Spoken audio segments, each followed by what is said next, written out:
they picked for Washington D.C. They picked a disgusting swamp for the home district. They were going to have New York City, right, be the capital, but they picked a swamp in the middle of nowhere that gets way too hot in the summer because they didn't want people hanging around DC. So like the fact that the city sprouted up and all that, like that should be discouraged. But yeah, look at that nonsense. Representatives voted to do something it had never done before. It passed a bill to create the 51st state by giving the U.S. capital, Washington, D.C., statehood. Members of the House of Representatives each represent between 500,000 and a million Americans. D.C.'s 700,000 residents are represented by this woman, Eleanor Holmes Norton. But she couldn't vote on the statehood bill. Okay. So for those of you who are confused about the whole DC statehood thing, the point of DC being a state, go to sleep, Sean. I've never covered this one. Hey, Alf Benny's in the chat. Nice to see you, Alf.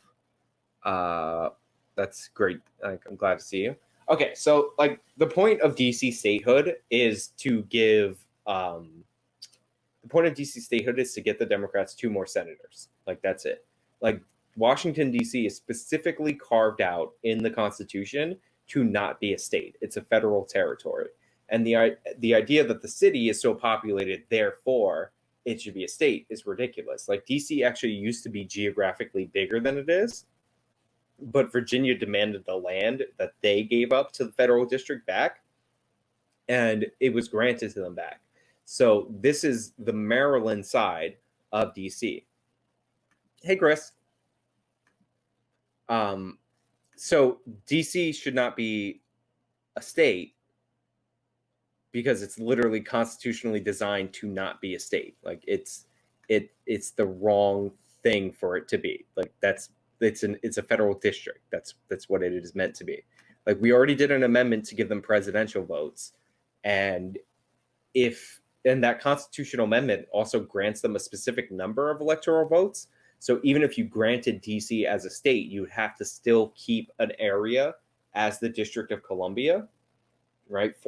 As per the Constitution, unless you amended that part of the Constitution. And if you did that, then that means that little area, which what they're saying is like just the White House and the National Mall, basically, would still have those electoral votes. So they're trying to create statehood without a constitutional amendment, and they don't know the consequences of it because they're just trying to manufacture Democratic senators.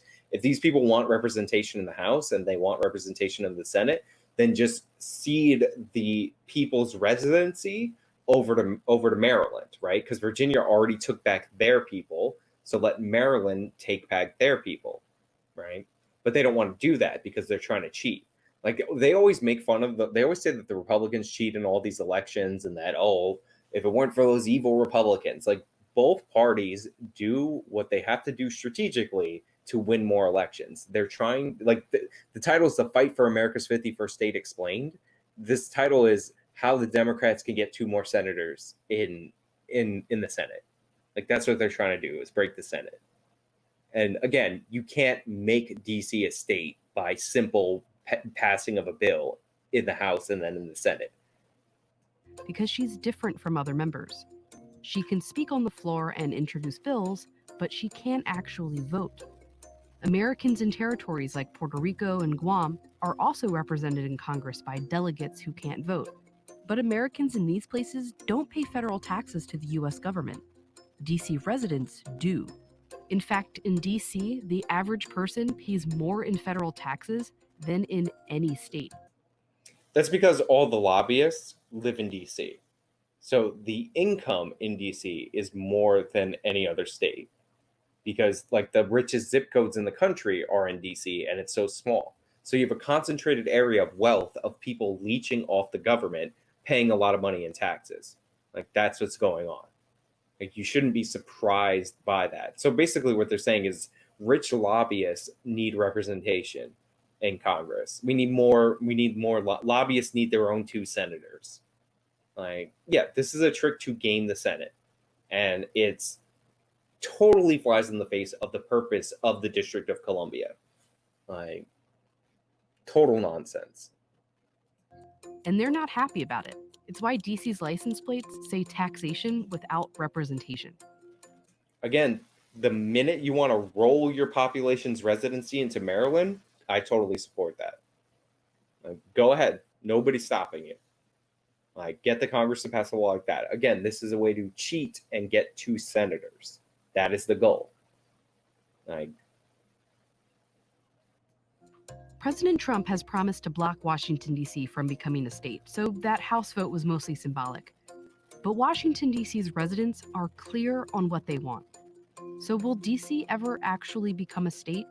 And should it?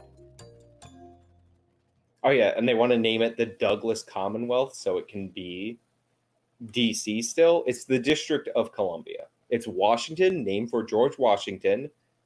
DC, the District of Columbia, named for the female, like the feminine, like reimagining. You know, that woman that if you see in the Manifest Destiny thing, like the woman blitzing to the Pacific Ocean, like from, you know, sea to shining sea. That's Columbia. It's a female embodiment of the spirit of Christopher Columbus. Like that's what Columbia is. In the US, the federal government is not supposed to be based in a state. The Constitution says it should be in a neutral federal district, what today is called the District of Columbia. But since the founding of the country, the district has grown into a major city. For most of its existence as a city, the district has been under the control of the United States Congress. Starting in the 1960s, Congress made some concessions to DC's calls for representation. It granted them electoral college votes for presidential elections, a non-voting member in Congress, and finally, the right to elect their own local government. But because Congress still completely controls their budget, they often undermine DC's local government, which is another major reason DC residents want statehood. Like most cities in the United States, it is a progressive city, and so its laws conflict in some measure. Again, they're not supposed to be within a state.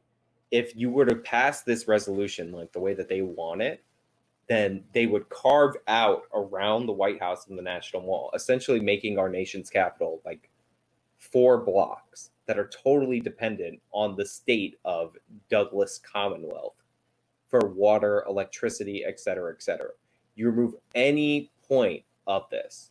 So yeah, somebody said people in DC still get federal benefits. Yeah, and by the way, one of the reasons why people in the District of Columbia, like their city has high income tax, I believe. Like, I don't know that for sure, but I'm assuming that's true. So yeah, again, you could roll that population. I hope they show the map that it used to be. Like, well, I'll wait to see if they show that. With that of conservative Republicans. That's understating it a little. In the 2016 election, Trump only got a whopping 4% of the vote in DC. Congress has kept DC from using their local tax dollars on things like abortion services or needle exchange programs to reduce HIV/AIDS. They've tried to undercut DC's gun laws and same-sex marriage benefits, and they stopped the city from legalizing marijuana. There are issues in the country that are very controversial that Republicans can't do anything about, so they use the district as a prop.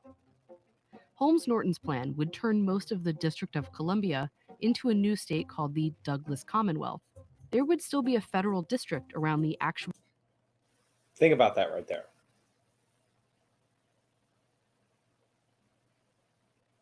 That would be the nation's capital. Just look at it.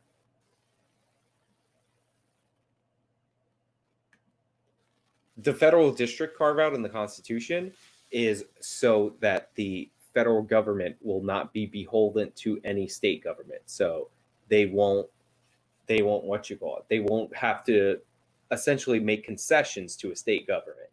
Like that's what they're doing right there. That's like not the Douglas Commonwealth. That's what the federal government will have jurisdiction over. That would be the district.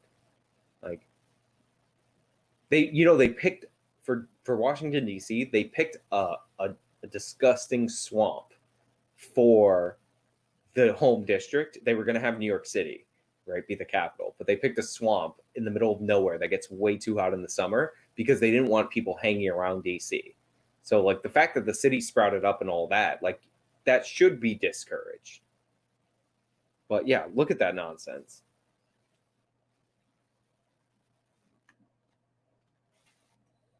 actual government buildings, but the remaining 66 square miles of neighborhoods would become the newest, smallest state. But it would still have a larger population than 2 states, and would be about the same size as 4 others. So, what's the holdup? Well, representatives from other states have lots of reasons. Founding fathers did not intend for Washington, D.C. to be a state. Washington, D.C. is a city, not a state. There is no manufacturing. There is no mining or logging. But it's not a coincidence that every representative speaking out against statehood here is Republican.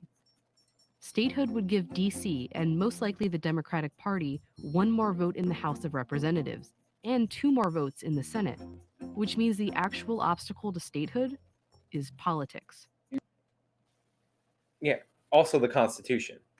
But, like again, like the idea that cheating is unique to one party is not true, right? Like everybody's trying to game the system. This is an attempt to game the system. This is an attempt to cheat. But DC, again, DC's not supposed to be a state. It's literally not. It literally defies the purpose of it. And if these people wanted representation in Congress, you could roll them in to Maryland. They could have their extra representative and they could vote for the senators in Maryland. That is the obvious solution to this, right? They could still have their electoral vote or whatever, or you could figure out a way to fix that electoral vote thing, right? But that's the state that they could be under. Like we're going to carve out a miniature state just so lobbyists can have 2 senators? No. Indeed, all the ways. Statehood is a political question. In the decades after the US was founded, new states were regularly added, and without much issue, until 1818, when Missouri wanted to become a new state. At that How stupid is this, man? Jesus Christ. We're literally going to get into the Missouri Compromise and slavery. That we would restrict the admission of states because we had to do a 1-for-1 trade between slave states and free states. And the implication is Republicans are like slavery times, even though this makes no sense. Also, I see somebody saying that Puerto Rico should be the 51st state. No, Puerto Rico shouldn't be the 51st state. Like, no. Like, I'm half Puerto Rican. I have family in Puerto Rico. Puerto Rico should have greater autonomy as a territory. Like one of the biggest problems with the territories is that the Congress has it takes too much action interfering with them. But if Puerto Rico was like American common law, like the base common law, like a place like Hong Kong, it would be an amazing it is an amazing tourist attraction. It's a beautiful island and all that. And they would have the freedom to govern themselves.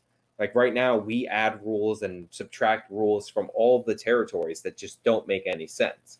But they're territories, and there should be, some trade-offs. Like they don't pay federal income taxes, but they should also have more freedom to make their own decisions economically. Like, I'm not about them becoming a state though. Like again, I'm Puerto Rican. And most Puerto Ricans prefer their own arrangement.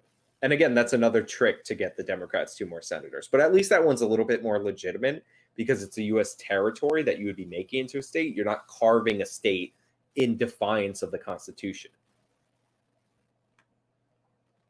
time, power in Congress was evenly balanced between states that allowed slavery and states that didn't. Missouri, which would become a slave state, would tip that balance, which representatives of the free states didn't want. So they carved off Maine. I believe this is when they carved out Maine from Massachusetts. So Congress came up with a compromise. Missouri would be added at the same time as Maine, a free state, a pair to keep the political balance. After that, states were mostly added in pairs. Arkansas, a slave state, with Michigan, a free state. Florida, a slave state, with Iowa, a free state. Texas, a slave state, with Wisconsin, a free state. And that system has also been used to keep the balance between the political parties. Most recently in 1959, with the addition of Hawaii, which leaned Republican at the time, and Alaska, which leaned Democratic. Right now, Democrats control one house of Congress, but Republicans control the other one, as well as the presidency. And as long as that's the case, DC is unlikely to become a state on its own. Yeah, it's a giant virtue signal. Like that's the goal of it. Like you know it's not going to pass, and you're trying to get it to pass to make it work. Somebody spelled Puerto Rico like Porto Potty, like Al Carbo. Relax, it's Puerto. You need that U in there. Puerto. Also, have you seen some of the designs for the 51st state flags? They're terrible. I never want to see that happen. It's disgusting. Like our flag is dope right now. Don't ruin it. Like, It would certainly be easier if there were some ready jurisdiction to be made a state that was a Republican jurisdiction. The last time the House voted on DC statehood was in 1993, when Democrats had an even bigger majority than they do today. The bill still failed, with more than 100 Democrats voting no. that's because the 1993 Bill Clinton was president. So the reason a lot of those Democrats voted no, and almost all the Republicans voted no, and the one independent, I assume, is actually Bernie Sanders, voted yes, is because Bill Clinton was president, and it's also a move to restrict the governing power of the federal government, but specifically the president. So this is also a partisan move. Like it's like, oh, go get Trump, restrict his ability, because the Congress right now and the president have like plenary power over Washington, D.C. 2020 is turning out to be different. Coronavirus begins to take a toll on the U.S. economy. More than 6 million Americans filed jobless claims. In March, as millions lost their jobs, Congress passed a coronavirus relief bill, giving each state at least $1 billion. But D.C., which is usually treated like a state in most congressional funding, was instead treated as a U.S. territory and got less than half that. Being treated like... Well, this was because of the size of it, right? And there's no state government. So half the money that was given was in state government relief. So there is no state government in DC. They already get their money from the federal government. So again, this is like a non-story. A territory is shocking. It's infuriating. In June, as protests against police violence spread across the country, the National Guard patrolled parts of the city. That kind of... Yeah, as riots that were targeting the White House burst out across DC, the federal government protected the federal government property. Occupation would be illegal in every state, but not DC. There shouldn't be troops from other states in Washington, D.C.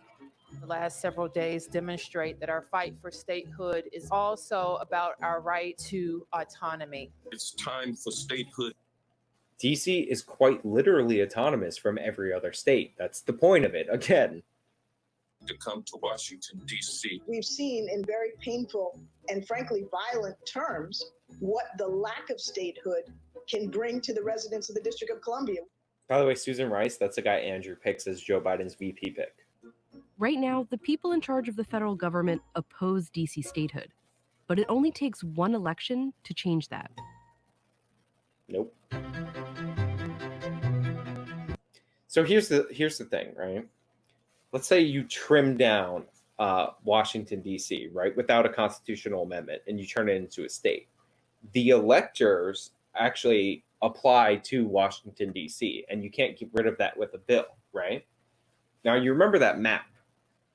Out of everything in that map, where is there a resident?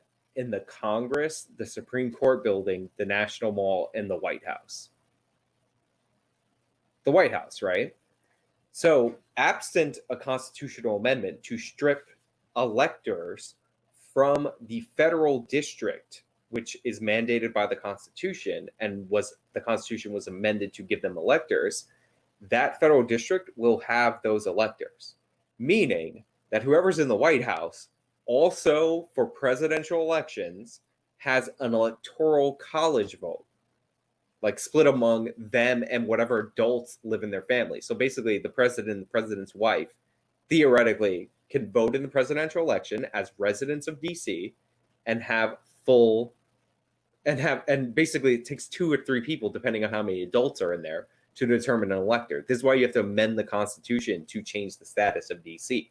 You can't just carve out another state. The Congress can cede territory, like in terms of senatorial representation to Maryland, because that territory was given to the Congress by Maryland. They've done it before for Virginia, but that still creates a problem with the constitutional amendment, because again, there's no residence in the what is the federal district other than the White House and the president and the president's family. So Trump is the president now, but Biden would have an electoral vote. Like, it doesn't make a lot of sense. It's a constitutional calamity. Now, of course, if they pass statehood, the Supreme Court would probably just like make something up, and even though like the Constitution clearly gave that electoral vote to Washington, D.C., they might make something up, but like that is where we're at. My own grandfather became one of the first African Americans in the D.C. Fire Department. His father, Richard Holmes, was a runaway slave from Virginia. He walked to freedom, but he didn't walk to equality. So I figure I'm picking up where he left off. He got us to freedom. He got the Holmes family to freedom. Now I've got to get the Holmes family and all my constituents to equality. Yeah. So again, the Democrats want 2 senators. They don't want to flip actual senatorial seats. So why not find ready-made Democrats and turn them into senators? Like, that's basically it.